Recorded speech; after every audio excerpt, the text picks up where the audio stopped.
అనేక మార్గాల్లో ఆదాయం పెరగాలంటే వీలైనప్పుడల్లా ఇంట్లో తులసి కోట దగ్గర కానీ మీ పెరట్లో కానీ రావి ఆకు దీపాన్ని వెలిగించాలి.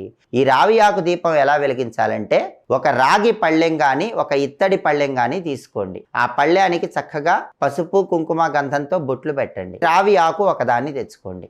ఆ ఆకుని ఈ పళ్ళెంలో ఉంచండి. ఆ రావి ఆకుకి 3 చోట్ల గంధం బొట్లు కుంకుమ బొట్లు పెట్టాలి. ఇప్పుడు 2 మట్టి ప్రమిదలు తీసుకోండి. ఆ 2 మట్టి ప్రమిదలు కూడా ఒకదానిలో ఒకటి ఉంచి ఈ రావి ఆకు మీద ఉంచండి. దానిలో నువ్వుల నూనె పోయండి. ఆ మట్టి ప్రమిదలకు కూడా 3 చోట్ల గంధం బొట్లు కుంకుమ బొట్లు పెట్టండి.